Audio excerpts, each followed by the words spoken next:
नमस्कार, जनप्रवास सुपरफास्ट में आपका स्वागत है। मैं हूं हेमेंद्र सिंह। नजर डालते हैं आज की सुर्खियों पर।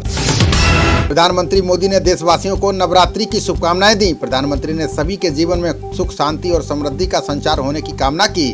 उन्होंने एक ट्वीट में कहा कि देवी की कृपा से धरा सुरक्षित, स्वस्थ और समृद्ध रहे। प्रधानमंत्री मोदी ने कहा कि नवरात्रि के पहले दिन मां शैलपुत्री को प्रणाम। केंद्रीय गृह मंत्री अमित शाह ने पीएम मोदी द्वारा 8 फसलों की 17 जैव संवर्धित किस्मों को राष्ट्र को समर्पित किए जाने की तारीफ की। उन्होंने कहा कि ये फसलें भारत को सुपोषित कर ग्रीन रेवोल्यूशन से एवरग्रीन रेवोल्यूशन तक ले जाएंगी। शाह ने कहा कि सरकार कृषि क्षेत्र में आत्मनिर्भर बनाने और देश को पोषण सुरक्षा प्रदान करने की ओर अग्रसर है। पूर्वी लद्दाख सीमा पर तनाव खत्म करने के लिए चीन ने शर्त रखी है कि पहले भारतीय सेना पैंगोंग झील से एडवांस पोजीशन से वापस जाएं। भारत ने चीन से दो टूक कह दिया है कि अगर सेनाएं हटेंगी तो दोनों तरफ से हटेंगी। आपको बता दें कि सुचूल में 7 जगहों पर भारत ने बढ़त बनाई हुई है। इसी से चीनी सरकार तिरमिलाई हुई है। विदेश मंत्री एस जयशंकर ने कहा है कि एलएसी पर बड़े पैमाने पर हथियारों से लैस चीनी सैनिकों की तैनाती भारत के लिए बड़ी चुनौती है। उन्होंने कहा है कि एलएसी पर हुई झड़प से भारत चीन के बीच 30 वर्षों में कायम संबंध बिगड़े हैं। उन्होंने कहा है कि दोनों देशों के बीच कई करार हुए हैं जिसमें शांति और स्थिरता कायम करने का ढांचा तैयार किया गया। लोकसभा अध्यक्ष ओम बिरला ने 2 संसदीय समितियों के अध्यक्षों को बदल दिया है। बिरला ने बीएसपी सांसद श्याम सिंह को हटाकर उनकी पार्टी के सांसद रितेश पांडे को अध्यक्ष बनाया है। वहीं वाईएसआर कांग्रेस के सांसद वल्लभ भाई बालासोरी को अधीनस्थ विधान समिति का अध्यक्ष बनाया है। भारत और चिली ने अपने रिश्तों को और मजबूत करने के लिए कई समझौतों पर हस्ताक्षर किए हैं। इनमें व्यापार, रक्षा, ऊर्जा, कृषि, खनन, विज्ञान और प्रौद्योगिकी समेत कई क्षेत्र शामिल हैं। इन मामलों पर आपसी समझौता करने के लिए भारत चिली के बीच बैठक हुई। इस डिजिटल बैठक में ही दोनों देशों के बीच सभी मामलों पर सहमति बनी है। देश के स्वास्थ्य अधिकारियों ने कोरोना के उपचार के लिए अमल में लाए जाने वाले प्रोटोकॉल की समीक्षा करने का निर्णय लिया है। WHO के एक बड़े परीक्षण के नतीजे के बाद पाया गया है कि कोरोना मरीजों के लिए जो दवाएं इस्तेमाल की जा रही हैं उससे कोई लाभ नहीं हो रहा है। इसलिए समीक्षा का फैसला किया गया है। केंद्रीय पेट्रोलियम मंत्री धर्मेंद्र प्रधान ने बताया कि सरकार ने ओडिशा को कोरोना संकट से उबारने के लिए 22,000 करोड़ रुपए की मदद दी है। इसमें पीएम गरीब कल्याण योजना, बुजुर्गों, दिव्यांग और अन्य लाभार्थियों के जनधन खातों में डाली जाने वाली राशि शामिल है। उन्होंने कहा कि मोदी सरकार अपने लोगों के प्रति संवेदनशील है। केंद्रीय रेल मंत्री पीयूष गोयल की किडनी से पथरी निकालने के लिए ऑपरेशन किया जाएगा। रेल मंत्री को सर्जरी के लिए अस्पताल में भर्ती कराया गया है। रेल मंत्री ने ट्वीट कर बताया है कि मेरी किडनी की पथरी निकाली जानी है, जल्द स्वस्थ होकर लौटूंगा। बता दें कि 2017 में भी पेट में दर्द के चलते अस्पताल में भर्ती कराया गया था। कर्नाटक के मुख्यमंत्री बीएस येदियुरप्पा ने राज्य में बाढ़ग्रस्त जिलों की समीक्षा की। इस दौरान उन्होंने 85.5 करोड़ रुपए जारी करने और प्रभावित जिलों को बचाव उपकरण कराए जाने की जानकारी दी। इस बीच पीएम मोदी ने येदियुरप्पा से बात की। उन्होंने आश्वासन दिया है कि केंद्र की ओर से राज्य को हर संभव सहायता प्रदान की जाएगी।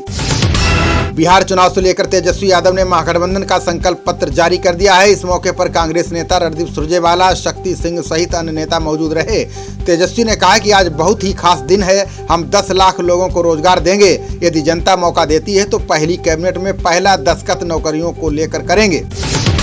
जम्मू कश्मीर के पुलवामा में सुरक्षा बलों ने दहशतगर्दों के भूमिगत ठिकाने का भांडाफोड़ किया है। सूत्रों ने बताया कि दहशतगर्दों ने अवंतीपोरा में झेलम नदी के किनारे भूमिगत बंकर बनाया था। इसमें 8 फुट नीचे 2 कमरे थे और शौचालय की सुविधा थी। उन्होंने कहा कि हथियारों और अन्य विस्फोटक सामग्री को बरामद कर ठिकानों को नष्ट कर दिया गया। 2012 में हुए बिहार शराब त्रासदी मामले में ईडी ने मनी लॉन्ड्रिंग के आरोपों में चार्जशीट दाखिल की है। केंद्रीय जांच एजेंसी ने बताया कि आरोपी संजय सिंह, उसकी पत्नी और सहयोगी के खिलाफ चार्जशीट दाखिल की है। बता दें कि प्रदेश के नवादा और आरा कस्बों में अवैध रूप से बेची जाने वाली देसी शराब पीकर 21 लोगों की जान चली गई थी। नवरात्रि के त्योहार पर महाराष्ट्र सरकार ने महिलाओं को बड़ा तोहफा दिया है। अब महिलाएं भी लोकल ट्रेनों में सफर कर सकती हैं। महिलाएं सुबह 11 बजे से 3 बजे तक और सायंकाल 7 बजे से देर रात तक लोकल ट्रेन से यात्रा कर सकेंगी। हालांकि रेलवे बोर्ड ने एक फैसले को अभी हरी झंडी नहीं दी है। जम्मू कश्मीर के अनंतनाग में सुरक्षा बलों को बड़ी कामयाबी मिली है। जवानों ने मुठभेड़ के दौरान एक दहशतगर्द को मार गिराया है। सुरक्षा बलों का इलाके में तलाशी अभियान जारी है। बता दें कि खुफिया एजेंसी से सूचना मिली थी कि अनंतनाग के लारनू में दहशतगर्द छिपे हैं, जिसके बाद सुरक्षा बलों ने इलाके को घेर कर तलाशी अभियान चलाया। उत्तर प्रदेश के मुख्यमंत्री सीएम योगी आदित्यनाथ ने नवरात्र के पहले दिन आज गोरखनाथ मंदिर में कलश स्थापना की। गोरखनाथ मंदिर के मीडिया प्रभारी विनय गौतम ने बताया है कि गोरक्षपीठ के पीठाधीश्वर सीएम योगी आदित्यनाथ ने मंदिर परिसर में दुर्गा शक्ति पीठ का कलश स्थापना की। इसके साथ ही देवी मां दुर्गा की पूजा अर्चना कर आराधना की। अयोध्या के लक्ष्मण किला में आज से रामलीला का आयोजन किया जा रहा है। ये 25 अक्टूबर तक चलेगी। संस्कृति और पर्यटन विभाग के साथ ही अयोध्या शोध संस्थान रामलीला का आयोजन कर रहा है। इसमें राजनीतिक नेता और बॉलीवुड अभिनेता अभिनय करेंगे। इस बार अयोध्या की रामलीला को 14 भाषाओं में यूट्यूब पर देखा जा सकता है। जम्मू कश्मीर पुलिस ने दहशतगर्दों की मदद करने वालों पर कार्रवाई की है। पुलिस ने बड़गाम, नौगाम और श्रीनगर से 6 लोगों को गिरफ्तार किया है। पुलिस ने बताया कि इन लोगों ने सुरक्षा बलों पर हमला करने में दहशतगर्दों की मदद की थी। इस हमले में 5 भारतीय जवान शहीद हो गए थे। राजस्थान उच्च न्यायालय ने राज्य के पूर्व राजस्व मंत्री और राजस्व विभाग को नोटिस जारी किया है। कोर्ट ने बाड़मेर में सरकारी कॉलेज की भूमि के अवैध हस्तांतरण करने वाली याचिका को लेकर जवाब मांगा। न्यायमूर्ति संजीत लोढ़ा की पीठ ने पूर्व मंत्री हेमाराम चौधरी और राजस्व विभाग को नोटिस जारी कर 2 सप्ताह में जवाब देने को कहा है। दिल्ली की एक अदालत ने उत्तर पूर्वी दिल्ली में हुए बवाल के मामले में दाखिल 4 आरोप पत्रों पर संज्ञान लिया है। इसमें से 2 आरोप पत्र आप से बर्खास्त पार्षद ताहिर हुसैन और 2 आरोप पत्र निजी स्कूल मालिक के खिलाफ हैं। संज्ञान लिए आरोप पत्र में आरोप है कि वे पास के DRP कॉन्वेंट स्कूल में संपत्ति को नुकसान पहुंचाने में शामिल थे। दिल्ली नगर निगम संचालित कुछ अस्पतालों के रेजिडेंट डॉक्टरों ने वेतन नहीं मिलने के मुद्दे पर जंतर मंतर पर प्रदर्शन कर मोमबत्ती मार्च निकाला। इसमें हिंदू राव कस्तूरबा और राजन बाबू टीबी अस्पताल के डॉक्टरों ने हाथों में तख्तियां लेकर प्रदर्शन किया और नारेबाजी भी की। डॉक्टरों ने कहा कि वेतन पर विचार नहीं हो रहा है, इसलिए प्रदर्शन किया जा रहा है। बलिया मामले में पुलिस ने मुख्य आरोपी धीरेन्द्र प्रताप सिंह के भाई देवेंद्र प्रताप सिंह और नरेंद्र प्रताप सिंह को गिरफ्तार कर लिया है। 6 अन्य नामजद व अज्ञात 20 आरोपी अभी फरार हैं। DIG ने सभी आरोपियों पर 75-75 हजार का इनाम घोषित किया है। इन पर NSA, गुंडा एक्ट और गैंगस्टर के तहत भी कार्रवाई होगी। आरोपियों की संपत्ति को भी जब्त किया जाएगा। झारखंड की हेमंत सोरेन सरकार ने गरीबी रेखा से नीचे के परिवारों को बड़ा तोहफा देने का ऐलान किया है। सीएम हेमंत ने कहा कि झारखंड सरकार 10 रुपए में धोती, लुंगी और साड़ी देगी। इसे सभी परिवारों को 1 साल में 2 बार दिया जाएगा। इसके लिए सरकार ने सोना सोवरन धोती साड़ी वितरण योजना की शुरुआत की है। मुंबई पुलिस की अपराध शाखा ने TRP घोटाले में 6ठी गिरफ्तारी की है। पुलिस ने बताया कि अंधेरी के निवासी उमेश मिश्रा को गिरफ्तार किया गया है। ये उन लोगों में शामिल रहा है जो लोगों को एक विशेष चैनल देखने के लिए रिश्वत देता था। उमेश उनके घरों पर जाता था, जिनके घरों पर दर्शक आंकड़ा संग्रह करने वाला मीटर लगा रहता था। खाद्य सुरक्षा अधिकारियों और पुलिस की साझा टीम ने गाजियाबाद के कबीनगर से 450 किलोग्राम नकली घी बरामद किया है। कबीनगर की इस फैक्ट्री में ब्रांडेड कंपनियों के नाम पर नकली घी तैयार किया जाता था। SSP कलानिधि नैथानी ने बताया है कि देसी घी के ब्रांडों के नाम पर नकली घी बनाने वाले 2 लोगों को गिरफ्तार किया गया है। दिल्ली पुलिस ने PMO में खुद को सलाहकार बताने वाले JNU के छात्र को गिरफ्तार किया है। पुलिस ने बताया कि 22 वर्षीय छात्र अनिकेत डे JNU से MA की पढ़ाई करता है। ये छात्र लोगों को विदेश भेजने के लिए जालसाजी करता था। इनको अपने जाल में फंसाने के लिए खुद को PMO का सलाहकार बताकर ठगी करता था। पश्चिम बंगाल की रजिस्टर्ड दुर्गा पूजा समितियों को 50-50 हजार देने के मामले में ममता सरकार को राहत मिल गई है। CM ममता द्वारा पैसा देने के विरोध में दायर याचिकाओं पर कलकत्ता हाई कोर्ट ने निर्देश दिया है। कोर्ट ने कहा है कि फंड का 25% हिस्सा पुलिसकर्मियों पर और 25% से मास्क और सैनिटाइजर आदि खरीदना होगा। भारत में कोरोना संक्रमितों का आंकड़ा 74,32,000 के पार पहुंच गया। इनमें से 1,13,000 मरीजों की जान जा चुकी है। वहीं रिकवरी मामलों की संख्या 65,24,000 तक पहुंच गई है। वहीं देश में पिछले 24 घंटों में 62,212 नए कोरोना के मामले दर्ज किए गए, जबकि 837 मरीजों की जान भी चली गई है। दुनिया भर में कोरोना संक्रमितों का आंकड़ा 3,95,00,000 से ज्यादा हो गया है, जबकि जान गंवाने वालों का आंकड़ा 11,08,000 के पार हो चुका है। इसमें ठीक होने वाले मरीजों की संख्या 2,96,48,000 से ज्यादा हो चुकी है।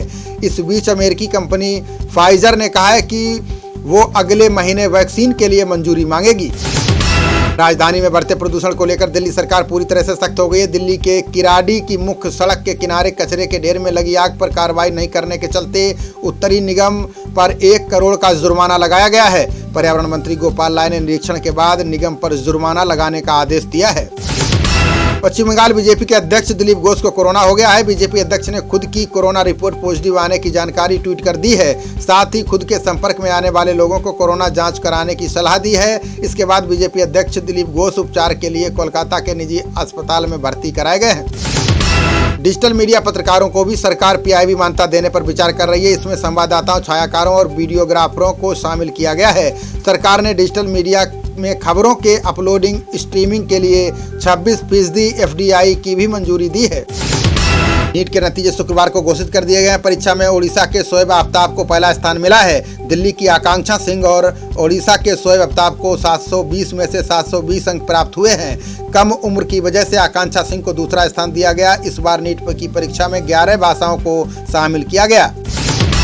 एलजेपी ने 53 उम्मीदवारों की दूसरी सूची जारी कर दी है। इस सूची में जिन प्रमुख नेताओं को टिकट दिया गया है उनमें मधुबनी से अरविंद कुमार, साहेबगंज से कृष्ण कुमार सिंह शामिल हैं। भागलपुर से एलजेपी ने राजेश वर्मा को टिकट दिया है। वहीं इस सीट से भाजपा ने रोहित पांडे को अपना उम्मीदवार बनाया है। मशकूर अहमद उस्मानी को कांग्रेस से टिकट मिलने के बाद राजनीति गर्मा गई है। केंद्रीय मंत्री गिरिराज सिंह ने कहा है कि जिन्ना से सहानुभूति रखने वाले को कांग्रेस ने टिकट दिया है। उन्होंने कहा है कि क्या गठबंधन के दल पाकिस्तान के संस्थापक जिन्ना की विचारधारा का समर्थन करते हैं। केंद्रीय मंत्री अनुराग ठाकुर ने पंजाब सरकार पर आरोप लगाया। उन्होंने कहा कि कृषि कानूनों को लेकर कांग्रेस किसानों को बहका रही है। ठाकुर ने कहा कि पंजाब विधानसभा चुनावों को देखते हुए अपने निहित स्वार्थों के लिए विरोध प्रदर्शन करवाया जा रहा है। उन्होंने कहा कि मोदी सरकार 2022 तक किसानों की आय दोगुनी करने के लिए प्रतिबद्ध है। उत्तराखंड सीएम त्रिवेंद्र सिंह रावत ने 200 गांव में शुद्ध जल पहुंचाने की योजना को हरी झंडी दिखाई है। इस योजना पर 105 करोड़ रुपए की लागत आएगी। इस योजना का नाम हंस जल धारा परियोजना रखा गया है। इसे 3 साल के भीतर पूरा किया जाएगा।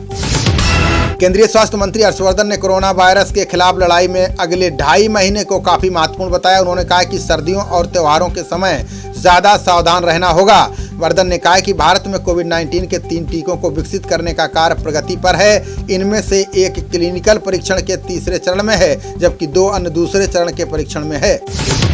केंद्र सरकार ने बिहार चुनाव से पहले शुक्रवार को चुनावी बांड की 14वीं श्रृंखला को मंजूरी दे दी है। ये बिक्री के लिए 19 अक्टूबर को खुलेगी और 28 अक्टूबर को बंद होगी। निर्वाचन आयोग ने कुछ शर्तों के साथ इसे 15 अक्टूबर को मंजूरी दी थी। ईडी ने डेक्कन क्रॉनिकल के पूर्व प्रवर्तकों की 122 करोड़ रुपए से अधिक की संपत्ति कुर्क कर ली है। ये कुर्की बैंक ऋण धोखाधड़ी मामले में हुई है। प्रवर्तकों पर धन शोधन का भी आरोप लगा है। ये संपत्तियां दिल्ली, हैदराबाद, गुरुग्राम, चेन्नई, बेंगलुरु में हैं। हरियाणा सरकार जल संसाधनों के लिए संरक्षण, प्रबंधन और विनियमन के लिए एक प्राधिकरण की स्थापना करेगी। अभी ये कार्य केंद्रीय भूजल प्राधिकरण के पास है। मुख्यमंत्री मनोहर लाल खट्टर की अध्यक्षता में हुई बैठक में यह निर्णय लिया गया है। कैबिनेट ने हरियाणा संगठित अपराध नियंत्रण विधेयक को भी मंजूरी दी है। तिरुमाला मंदिर में श्रद्धालुओं के लिए नवरात्रि ब्रह्मोत्सवम शुरू हो गया है। मंदिर के अधिकारी ने बताया कि 9 दिनों तक चलने वाले इस उत्सव का आयोजन बिना श्रद्धालुओं के किया जाएगा। इसमें केवल वरिष्ठ पुजारी और शीर्ष अधिकारी भाग ले सकेंगे। भारत सरकार ने चाबार बंदरगाह के बीच माल के परिवहन पर मौजूदा 40% छूट को 1 साल के लिए बढ़ा दिया है। इस कदम का मकसद दोनों देशों के बीच व्यापार को बढ़ावा देना है। शुल्क की छूट को आनुपातिक तौर पर लागू किया जाएगा। साथ ही जवाहरलाल नेहरू बंदरगाह के बीच मालवाहक जहाजों के आवागमन को भी प्रोत्साहन मिलेगा। कांग्रेस नेता दिग्विजय सिंह ने शिवराज सरकार पर कई आरोप लगाए। उन्होंने कहा कि भाजपा उपचुनावों में प्रशासनिक और पुलिस अधिकारियों को लगा रही है।